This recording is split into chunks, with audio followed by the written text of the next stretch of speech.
Welcome मेरे channel पे फिर से।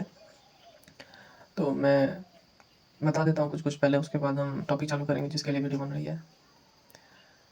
यहाँ पे बहुत बोरिंग फील होने लगा है। आप नहीं, मतलब पढ़ाई को लेके नहीं, ये जो पढ़ाई के कारण जो सर्कमस्टेंसेस बन गए हैं, सिचुएशन कंडीशंस जो भी है बन गई है, मतलब कुछ नहीं करने का, सिर्फ पढ़ते रहने का या तो मोबाइल में पूरे दिन रहने का, वो बहुत गलत लगने लगा है।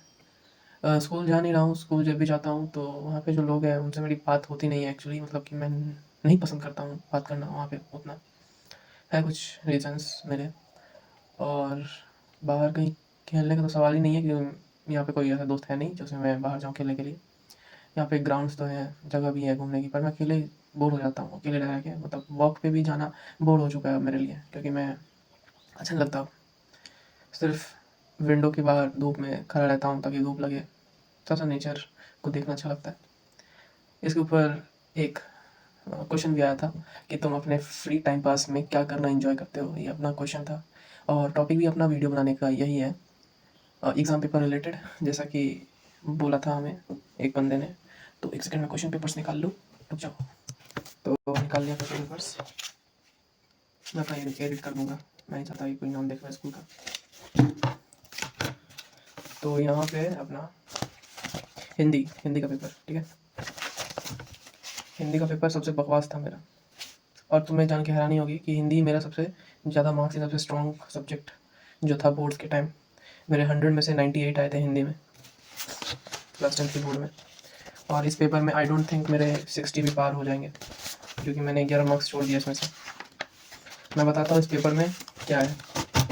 देखो, अगर तुम जेई के लिए तैयारी कर रहे हो, तुम्हारा इंग्लिश और हिंदी का फ्रेमिंग जो तुमने अभी तक सीखा है क्लास 10 तक, चाहे तुम किसी भी बोर्ड से हो, स्टेट, आईसीएसई, सीबीएसई, कोई फर्क नहीं पड़ता, उसमें मतलब कि गिराव आएगा ही आएगा। तुम देख सकते हो पेपर है,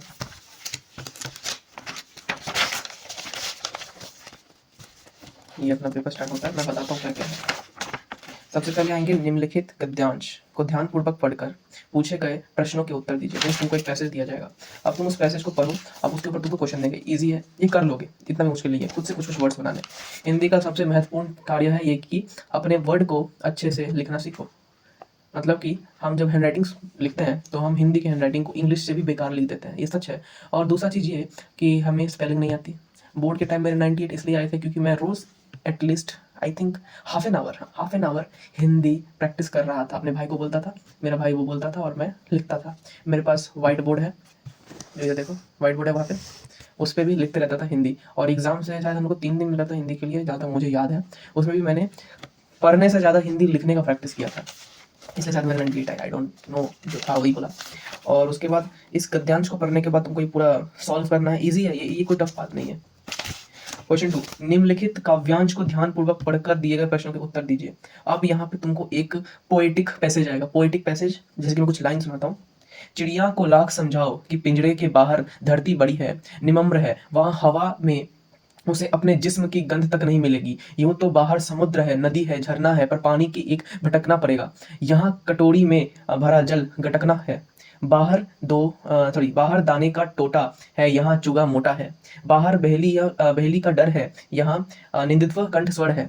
मतलब ऐसे करके तुमको दे देगा पोयम। उसमें क्वेश्चन पूछेगा, पिंजरे के बाहर धरती बड़ी निमम्र है, पंक्ति से क्या आशय है। ऐसे कवि चिड़िया को संसार की किन वास्तविकताओं से अवगत कराना चाहता है। ऐसे तुम इसे कर सकते हो, इतना भी मुश्किल नहीं है। ठीक है, अगर तुमको हिंदी का सेंस है तो तुम ऑफकोर्स कर लोगे, मैंने भी कर लिया। पता नहीं मार्क्स कितना आएगा, अब वो देखो हैंड राइटिंग और लिखावट और जितना भी तुम स्पेलिंग मिस्टेक करते हो वो सब तो तुम पे है, लेकिन वो टीचर पे भी है, तो उनको कैसा एक्सप्रेशन अच्छा लगे बुरा लगे। उसके बाद तुमको यहाँ पे आएगा एमसीक्यू। तुमको आएगा कि नहीं पता नहीं है, मेरे फॉर्मेट में तो मैं अपना बता रहा हूँ। स्कूल का पेपर है भाई साहब, कोई भी डिफरेंट हो सकता है, बोर्ड का पेपर तो है नहीं। प्रस्तुत काव्यांश में चिड़िया किसका प्रतीक है। पहला क्वेश्चन में बाउंसर मेरे सर के ऊपर से, स्वाधीन चेतना का, पराधीन चेतना का, एक जीव मात्र का, कमजोर और असहाय का। पता नहीं कमजोर असहाय मुझे नहीं पता नहीं है। एक जीव मात्र, मुझे लगता नहीं है जीव मात्र का ही है चिड़िया, मतलब शायद ये इंडिपेंडेंस के लिए है। पराधीन चेतना, अस्वाधीन चेतना मैंने सर्च भी नहीं किया है, पर मैंने स्वाधीन चेतना लिख के आ गया, देखे आगे क्या होता है। चिड़िया के समक्ष पिंजरे के बाहर कौन सी समस्या है, ये तो ये देखिए वो कर दिया मैंने। ये सेक्शन ए था, मतलब खंड ए। अब आता है खंड ख। खंड ख में क्या है, हिंदी के रचनात्मक लेखन। यहाँ पे तुमको आएगा लेटर्स, ठीक है लेटर्स। और यहीं पे मुश्किल होगा, यहाँ पे मैंने छोड़ दिया।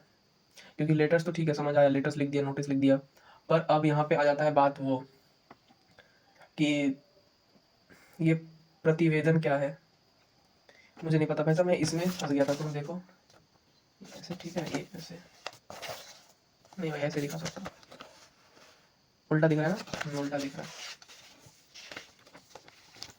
कोई बात नहीं, चिंता नहीं, मैं बताता हूँ। यहाँ पे तुमको पहले लिख के दे देगा, पुस्तक के मनुष्य की सबसे अच्छी मित्र होती है। इस कथन के आधार पर अपने द्वारा पढ़ी गई किसी पे पुस्तक का वर्णन कीजिए। उसके बाद तुम्हारा विषय पर लेख लिखिए। उसके बाद तुमको परिवेदन प्रतिवेदन लिखना है। प्रतिवेदन क्या होता है वो तुम देख लो भाई। उसके बाद तुमको पत्र लिखना है, मतलब मिक्स्ड थे, सब मिक्स्ड थे। उसके बाद आता है तुम्हारा व्याकरण का पाठ, पूरा व्याकरण का पाठ और अभिव्यक्ति और माध्यम का पाठ। यहाँ पे मैं बाउंसर हो गया, मैं कुछ नहीं आया मेरे को। अब इसमें क्वेश्चन नंबर 8 में ये कहानी, ये मत पूछो भाई साहब, मैं इसमें कुछ नहीं बोल पाऊंगा। ये तुमको एक कहा पोएम जैसा देंगे और उसके बाद तुमको इसमें क्वेश्चंस देंगे, मैं क्वेश्चंस भी पढ़ूंगा, तुम ये देखो तो सुनो मेरी बात। भीतर की आग, धनुष की डोरी, तीर की नुकीलीपन, कुल्हाड़ी की धार, जंगल की ताजा हवा, नदियों की निर्मलता, ठीक है, गीतों का धुन, पहाड़ों का मौन, मिट्टी का सोंधापन और फसलों की लहलहाट, ठीक है। क्वेश्चन 1, भीतर की आग से आपका क्या मतलब है? यार मेरे को ये पोयम पढ़ने के बाद एक तो समझ नहीं आया ये कहना क्या चाहता है। दूसरा, भीतर की आग का मतलब क्या, मैं कैसे बताऊं, मेरे को समझ नहीं आया, मैं छोड़ दिया पहला क्वेश्चन। दूसरा क्वेश्चन, इस काव्यांश में किस प्रदेश की चर्चा हो रही है? अबे भाई ये क्या था सवाल भाई, मतलब ये किस प्रदेश की चर्चा है, मेरे को समझ नहीं आ रहा भाई। दूसरा, कावित्री ने क्या चिंता व्यक्त की है, ये भी मुझे समझ नहीं आया, पूरा क्वेश्चन नंबर 8 छोड़ के भाग गया। उसके बाद इजी है, क्वेश्चन नंबर 9, 10, 11, 12, 13 सब तुम्हारा स्टोरी बेस्ड है। जो कि तुम्हारा क्वेश्चन आएगा, मैं बताता हूँ क्वेश्चन कैसा आएगा। क्वेश्चन चुपचाप से वही आएगा, जैसे कि तुम्हारा क्वेश्चन दे दिया पूरा पैसेज, जैसे हमारा आया था घर की याद। पैसेज के बाद पूछ देते हैं, बुझा भाई प्यारे बहने, पंक्ति से क्या आवेदन है, मतलब कि अलंकारों से क्या स्पष्ट होता है, मतलब उनका मतलब ही क्या है भाई। मतलब बुझा भाई का मतलब क्या है, प्यार बहने का मतलब क्या है, वो सब पूछ रहा है। और काव्यांश की भाषा शैली पर संक्षिप्त टिप्पणी दीजिए, ये भी क्वेश्चन करके जाना। भाषा शैली की मैंने नहीं किया, इसलिए मेरा पेपर जो है बहुत बकवास गया हिंदी का। मतलब कि तुमको बेसिकली शायद 3 या 4 खंड में मिलेंगे। पहला में पैसेज, ठीक है, पैसेज हो गया। दूसरा में तुमको मिलेगा पूरा का पूरा ग्रामेटिक पोर्शन, ग्रामेटिक पोर्शन था ना, हाँ, ग्रामेटिक पोर्शन पूरा मिलेगा। और थर्ड वाला में सीधा क्वेश्चन आंसर।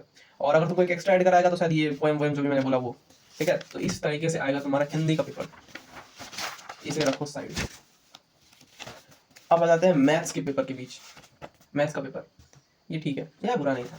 तो मैथ्स का paper first, MCQs. MCQs moderate, tough नहीं होंगे, सिंपल टू मॉडरेट,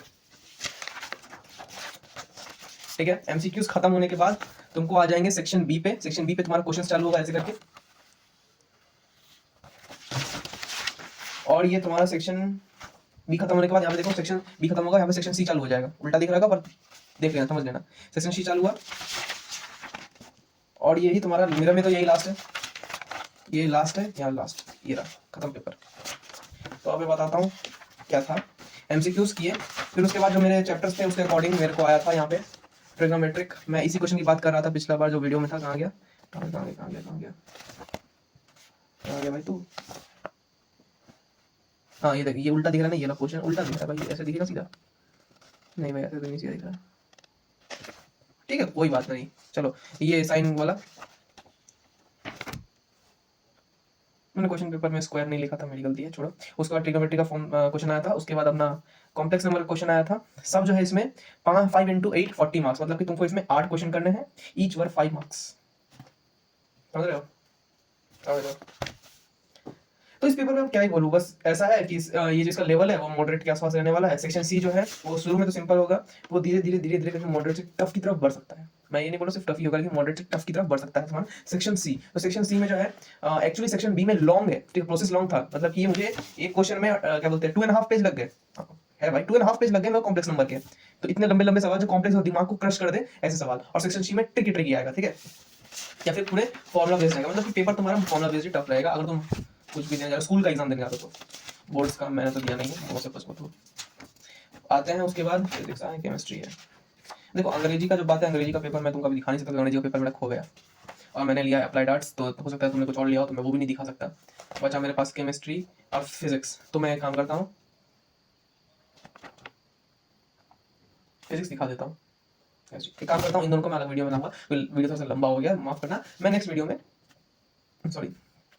में मैं बता दूंगा ये क्या क्या है, ठीक है। अभी तो हमने कितने कंप्लीट किए हैं, मैथमेटिक्स और हिंदी कंप्लीट किया है ना। मैं तुमको जल्दी से बता दूँ, वीडियो लंबा हो जाता है, मेरे से पोस्ट होता नहीं, मेरे पास कोई मतलब वाईफाई नहीं है, मेरे पास मोबाइल का ही डाटा है, तो मैं बता दूंगा, ठीक है। और वैसे भाई तुम लोग सब्सक्राइब नहीं करो भाई, सब्सक्राइब करो। मतलब मैं उतना भी इंसिस्ट नहीं कर रहा हूँ कि तुमको सब्सक्राइब करना ही पड़ेगा, पर कर दो, मतलब कि मेरा टारगेट तो कुछ है नहीं, बस मैं ऐसे वीडियो बना रहा हूँ, मैं अकेले ही प्रिपरेशन कर रहा हूँ, तो मैं बोर हो जाता हूँ। तो मैं मतलब कि कुछ होता नहीं, तो कम्युनिटी थोड़ी बड़ी होगी, तो फिर मेरे को अच्छा लगेगा, मतलब मज़ा आएगा करने में वो सब। तुम भी बोलो, तुमको अगर चाहिए तो वाईपीटी ज्वाइन कर लो, तुमको चाहिए तो ग्रुप बना दूंगा, तो ऐसा कम्युनिकेशन रखो, वरना ऐसे तो मैं ही अलग दुनिया में चल जाऊँगा। ठीक है, चलो बाय।